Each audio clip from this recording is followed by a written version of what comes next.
Good evening. Welcome to Vishvavahini TV and a chat with Ryle. Having spoken to Elston, his son James, my turn has come to speak to a person who's been on the program many times before. And I normally like to tip my cap to him, but today he was wearing a cap and I don't. So without further ado, Bert Ekenaike, welcome to the program. Thank you, Ryle. Pleasure to be here. I'm surprised that a few minutes ago, off camera, you told me that you had a fall in Sri Lanka. Mm-hmm. I know you've been falling for a lot of people, but and you broke a couple of ribs. Yeah, 3 ribs, cracked 3 ribs, and one has a hairline fracture. Mm-hmm. So, were you taken to a hospital? No. So you decided to come back to Australia with the cracks and no, they didn't let me fly because they said it was dangerous to fly. So I had to stay another 10 days and get a clearance from the orthopedic surgeon that I could fly. Even that was a bit difficult. I told him, look, whether you give me the okay or not, I'm going to go. So Yalanka flew you? Yeah, I didn't tell them anything about the cracked ribs. I just walked in, walked out. We did the same thing with Susan. She had a heart attack when she was there. And taken to hospitals and all that. That's another story for another time. And eventually, Yalanka said that they wouldn't take her. I said, don't worry about it.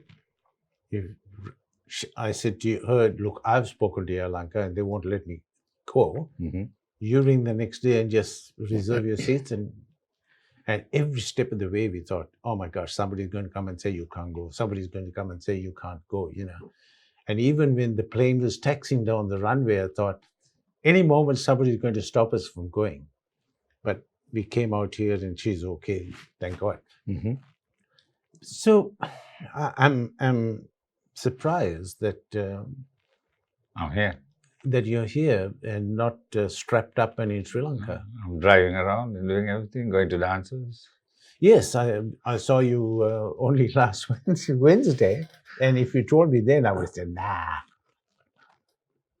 So you're back at work and doing it was difficult climbing those steps at Alston's, but yes, I managed that. Did you hear that he tried to put some oil on it? I think he was trying to make me fall again. Bertie, we have recently had a lot of unfortunate fires and all that in Australia. Yeah. We have had the Sri Lankan community get together to raise funds for the victims and for the CFA and for Animals Victoria, which was all very well done. And beyond all this, there were people like yourself who donated money to the victims of fire. Tell me a little bit about how it evolved. Well, the fires were going on while I was in Sri Lanka. It started before I left in December. We went early December. And I only got back on the 3rd of Feb because of my injury as well. But while I was there, the fires were going around everywhere in Australia. Started in Queensland, New South Wales, then it's hit Victoria. And I was just pondering with the idea of making a donation. I saw a lot of people having charity functions and all that sort of stuff. In fact, Vasine Saya from the St. Thomas's rang me up while I was there and said, "But are you going to be with us if we do a fundraiser?" I said, yeah, by all means. So St. Thomas's and my school, St. John's, St. Anthony's, Trinity College, Bishop's College, we all got together and we had a fundraiser while I was not here on the 24th of January, and they raised, I think, something like $20,000 at that function, of which our school contributed a tidy sum as well. Yeah, so when I came back, my Valentine's dance was coming in, and I spoke to my American partners, who has got a share in my business now, and they said, "Hey, that'll be a good idea, but why not?"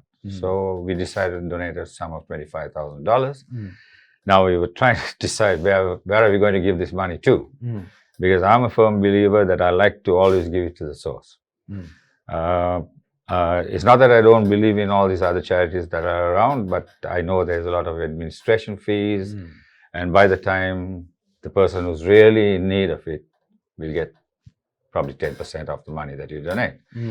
So having said that, I did a bit of research. I rang the Dandenong Council, spoke to the mayor, and asked him, do you know any organization that's like 100% donating the money to the victims? He said, yeah, but there's an association in Gippsland called the Gippsland Emergency Fund Relief Fund.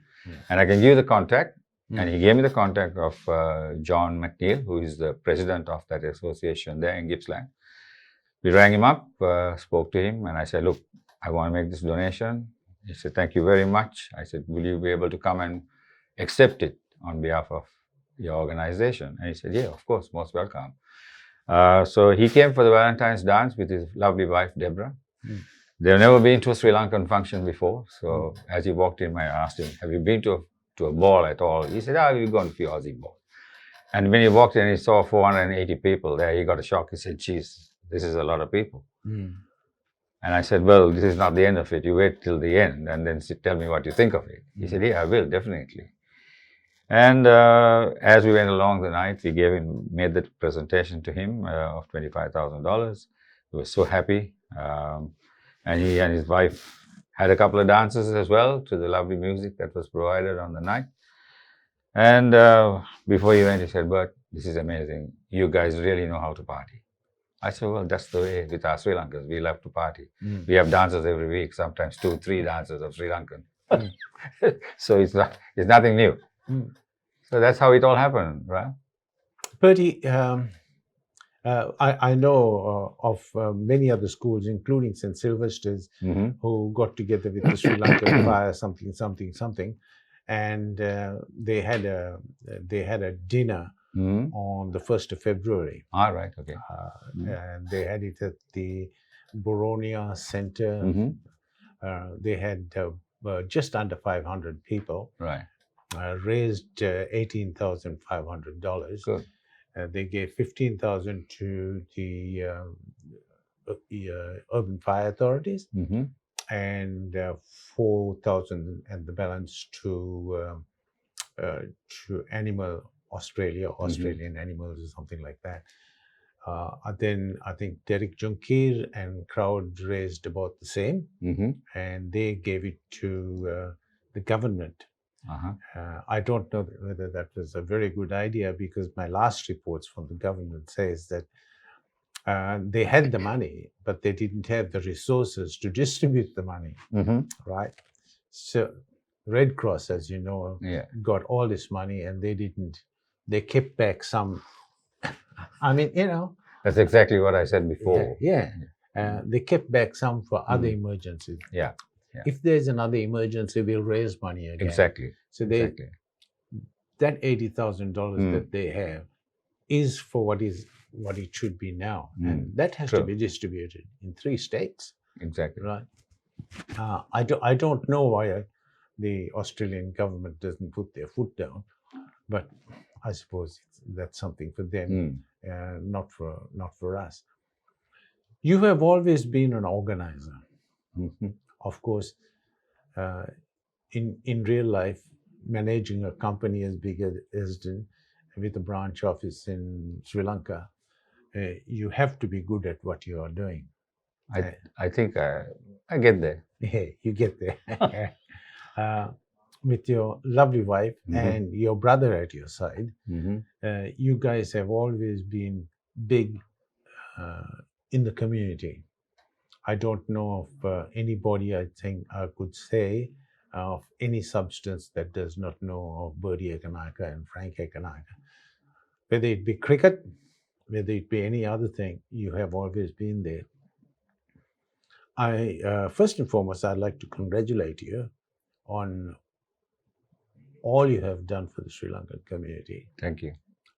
Because I'm told, and I firmly believe, that there's no point in giving Bertie $10 or a $10 gift. it is far better for me to tell you openly that I admire what you are doing, because there will be another opportunity for you to raise funds for some poor person, you know. Exactly. So I'd like to congratulate you on that. Tell me what's happening in your life right now. Well, still continue to work. I don't think I'll ever retire. Yeah, you can't. Because it's not in me. I just couldn't stay idle. Even with broken ribs, I landed here on the 3rd afternoon on Sri Lankan Airlines, and 4th morning I was driving to work. And my wife said, "Are you crazy?" I said, "Well, crazy people live in this world, and mad people live in this world, and we need all of them." Yeah. You know? Crazy or not, you are Bert Ekenaike. I am what I am. Yeah. That's it is. It's just me. That's the way I am. Most weekends I go out with either some party or dance or social or whatever. And that keeps me ticking, actually, right? I think if I retire or stay at home, I think I might go senile or go cuckoo or whatever. I won't know what to do with myself. Yeah. So, but you can't, because you have, from the inception, you have been, your fingers in a lot of pies. Exactly. Right. Yeah. And to stop mixing is to have stiff fingers. Correct. Right. Yeah. So you will keep going. St. John's Nugegoda or St. Joseph's Nugegoda, and other people who look up to you, if there's nothing else, they'll need your guidance. Correct. Right. And so what's the next item coming up? Well, I've got another dance coming up in April.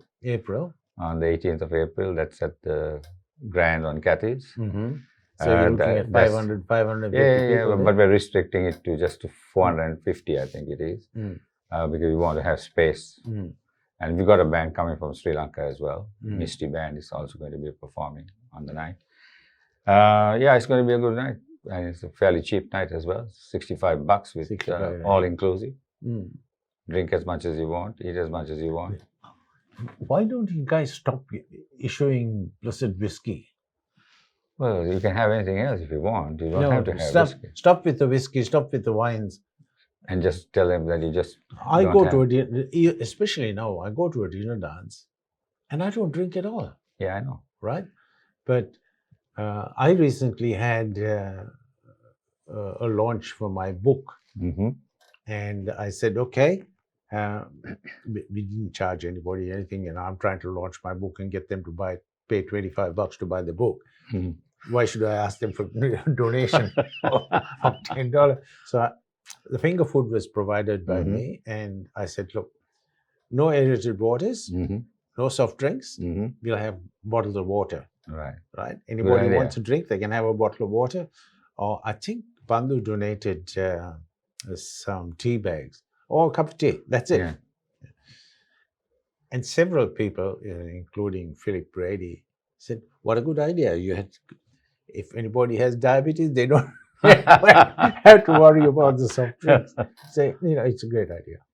But the reason I say this is, it's gone from ordinary black label to double black, and it keeps climbing up. And people grumble about the amount they have to pay. Well, this starts as a cheap one. It's $65. $65, $65 with the drinks and all. So nobody can complain about that. No, nobody. People will complain. They still find complain. Something to complain about. They probably say the food was not good or something. People are never satisfied. I'm quite used to that. Right? I've got fairly thick hide, I think. I'm so used to it. Change your name to Rhinoceros? Because I've been doing dancing for more than 40 years. And the fact that I've copped over the years is good and bad, But majority of my dues have always been a success, and people have always said. Who is the band coming down from Sri Lanka? Misty. And Misty is very well known. Very well known band. And I have one other question for you. I mentioned to Alston that Alston is a very good organizer of events. I remember fondly the one he had at the Grand and Cathy's, and he made something, the little hut and all that. Yeah, And it portrayed a very warm image. We now have the hall on at Fountain Gate. Yeah. which Banjil takes- Banjil the Center. Banjil job. It takes about 750 Mm. people. Why not have an international? Concert, yeah. Yeah, that's a possibility for the future. Alston and I have been talking about different things. Mm. It's just a matter of putting things together. Mm. But it's very hard to get so many artists together at the one place at the one time. Mm. Because everybody has their own agendas. They got gigs here and gigs there. And Yeah, but we're talking about international artists. Yeah. We get Yeah. from overseas to come. yeah, exactly. Yeah, But to and get then you even have- international artists, we got to tee it up that put they them can. up for a week. And, Yeah, exactly. So they can all come at the same time. Like Mm. if you get 2-3 artists, Mm. make sure, because one might say, "Oh, I can't come at that time." Mm. Mm. So that's the difficulty that we have. Mm. So it's going to be a long process and lot of planning. Mm. And I usually take a long time to plan things. I don't just do something now. I'm doing 31st night at Kathy's this year, Mm. and I'm bringing that band I brought from Switzerland. Mm. Last the October. band that was here. Yeah, Indoraj and his Yeah. movie band from Switzerland. Is The Laura Cock coming back? This No, unfortunately, she won't be coming. Okay. But we've got a few other people that will be Mm. filling in. So that's 31st night this year. So, and it takes a lot of planning. In fact, I'm still planning. for that. So, Bertie, thank you so much for coming on the program. thank you If for can- having me. If you can send us the details of the dinner dance, Yes, I will do that. I would like to put it on screen. Okay, no worries. Thank Thanks. you, sir. Thanks, Ryle. Pleasure to be here.